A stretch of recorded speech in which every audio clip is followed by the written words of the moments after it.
समस्त मात्र शक्तियों भाई बंधुओं सादर जय श्री कृष्ण।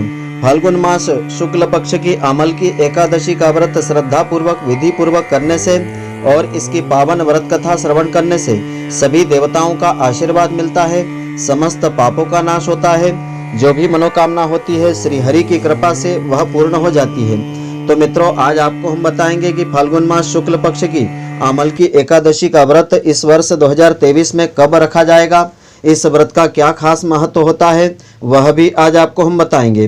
तो मित्रों, आप सभी का बहुत बहुत स्वागत है आपके अपने ही चैनल एस्ट्रो गुरुजी में।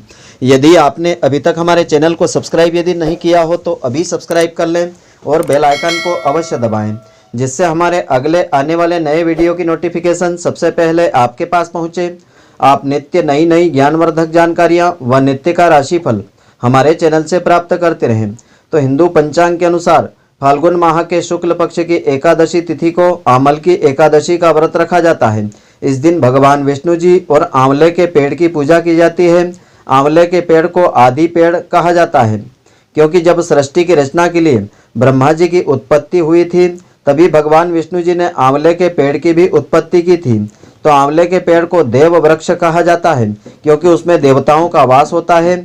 आंवले के पेड़ की पूजा करने से सभी देवताओं का आशीर्वाद मिलता है। तो हिंदू पंचांग के अनुसार इस साल फाल्गुन माह के शुक्ल पक्ष की एकादशी तिथि दिनांक 2 मार्च 2023 गुरुवार को प्रातःकाल 6:39 पर प्रारंभ हो रही है। यह तिथि 3 मार्च 2023 शुक्रवार को प्रातःकाल 9:01 पर खत्म हो जाएगी।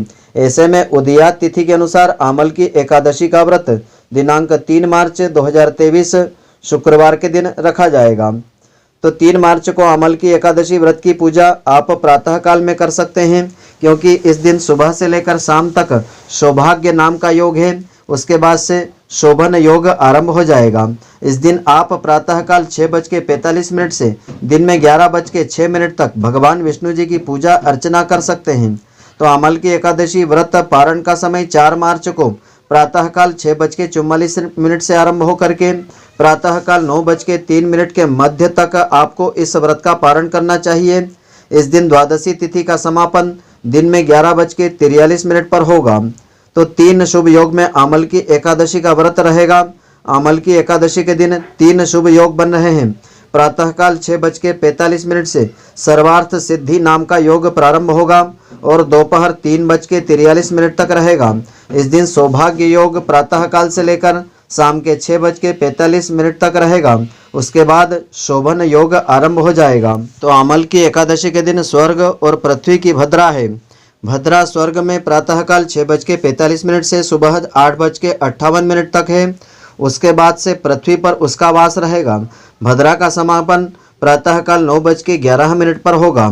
तो धार्मिक मान्यताओं के अनुसार जो भी व्यक्ति या स्त्री पुरुष अमल की एकादशी का व्रत रखते हैं और इसकी पावन व्रत कथा को श्रवण करते हैं और भगवान विष्णु जी के साथ आंवले के पेड़ की पूजा आराधना करते हैं, उन्हें मृत्यु के बाद स्वर्ग और मोक्ष फल की प्राप्ति हो जाती है। अमल की एकादशी की प्राचीन व पौराणिक व्रत कथा इस प्रकार से है। मानधाता बोले कि हे वशिष्ठ जी, यदि आप मुझ पर कृपा करें तो किसी ऐसे व्रत की कथा कहिए जिससे कि मेरा कल्याण हो जाए। महर्षि वशिष्ठ जी कहते हैं कि हे राजन, सब व्रतों में उत्तम और अंत में मोक्ष देने वाले अमल की एकादशी का व्रत का मैं वर्णन करता हूँ। यह एकादशी फाल्गुन माह के शुक्ल पक्ष में आती है। इस व्रत के करने से समस्त पाप नष्ट हो जाते हैं। इस व्रत का फल 1000 गौदान के फल के बराबर होता है। अब मैं आपसे एक पौराणिक इसकी कथा कहता हूँ, आप श्रद्धापूर्वक ध्यानपूर्वक उसे श्रवण करें। कि एक वैदिश नामक एक नगर था, जिसमें ब्राह्मण, क्षत्रिय, वैश्य और शूद्र चारों वर्ण के लोग आनंद के साथ रहते थे। उस नगर में सदैव वेद ध्वनि गुंजायमान रहती थी तथा पापी, दुराचारी और नास्तिक उस नगर में कोई नहीं था। उस नगर में चैत्र रथ नाम का चंद्रवंशी राजा राज्य करता था। वह अत्यंत विद्वान तथा धर्मी था। उस नगर में कोई भी व्यक्ति दरिद्र व कंजूस नहीं था। सभी नगरवासी भगवान विष्णु जी के अनन्य भक्त थे और अबाल वृद्ध स्त्री पुरुष सभी एकादशी का व्रत किया करते थे। एक समय फाल्गुन मास के शुक्ल पक्ष की आमल की एकादशी तिथि आई। उस दिन राजा, प्रजा तथा बाल वृद्ध सभी ने हर्षपूर्वक आमल की एकादशी का व्रत किया।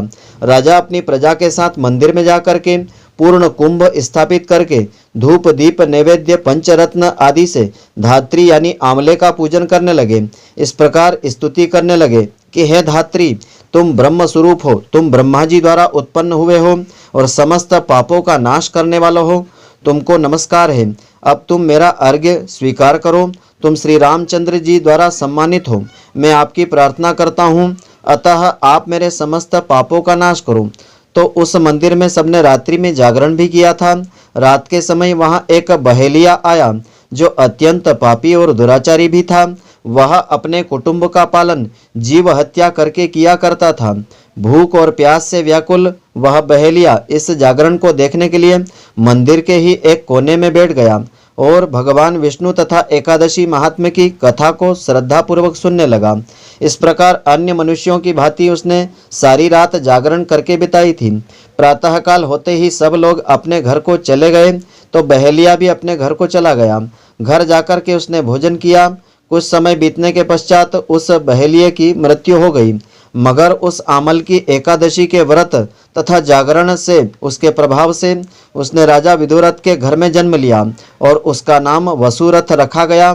युवा होने पर वह चतुरंगिणी सेना के साथ तथा धन धान्य से युक्त होकर के 10,000 ग्रामों का पालन करने लगा था। वह तेज में सूर्य के समान, कांति में चंद्रमा के समान, वीरता में भगवान विष्णु जी के समान और क्षमा में पृथ्वी के समान था। वह अत्यंत धार्मिक, सत्यवादी, कर्मवीर और भगवान विष्णु जी का अनन्य भक्त था। वह प्रजा का समान भाव से पालन किया करता था। दान देना उसका नित्य का कर्म कर्तव्य था। तो एक दिन राजा शिकार खेलने के लिए गया। देवयोग से वह मार्ग भूल गया और दिशा ज्ञात न रहने के कारण उसी वन में एक वृक्ष के नीचे सो गया। थोड़ी देर के बाद पहाड़ी म्लेच्छ वहां आ गए और राजा को अकेला देख करके मारो मारो शब्द करते हुए उसकी ओर दौड़ पड़े। म्लेच्छ कहने लगे कि इसी दुष्ट राजा ने हमारे माता पिता, पुत्र पौत्र आदि अनेक संबंधियों को मारा है तथा देश से निकाल दिया है, अतः इसको अवश्य मार देना चाहिए। ऐसा कह करके वे म्लेच्छ उस राजा को मारने दौड़े और अनेक प्रकार के अस्त्र शस्त्र उसके ऊपर फेंकने लगे। वे सब अस्त्र शस्त्र राजा के शरीर पर गिरते ही नष्ट हो जाते थे और उनका वार पुष्प के समान प्रतीत होता था। अब उन म्लेच्छों के अस्त्र शस्त्र उल्टा उन्हीं पर प्रहार करने लगे, जिससे कि वे मूर्छित होकर के गिरने लगे थे। उसी समय राजा के शरीर से एक दिव्य स्त्री उत्पन्न हुई। वह स्त्री अत्यंत सुंदर होते हुए भी उसकी भ्रकुटी टेढ़ी थी। उसकी आंखों से लाल लाल अग्नि निकल रही थी, जिससे वह दूसरे काल के समान प्रतीत होती थी। वह स्त्री म्लेच्छों को मारने के लिए दौड़ी और थोड़ी ही देर में उसने सब म्लेच्छों को काल के गाल में पहुंचा दिया। जब राजा सोकर के उठा तो उसने म्लेच्छों को मरा हुआ देख करके कहा, इन शत्रुओं को किसने मारा है? इस वन में मेरा कौन हितैषी रहता है? वह ऐसा विचार कर ही रहा था कि आकाशवाणी हुई, हे राजा, इस संसार में विष्णु भगवान के अलावा कौन तेरी सहायता कर सकता है? इस आकाशवाणी को सुनकर के राजा अपने राज्य में आ गया और सुखपूर्वक राज्य करने लगा।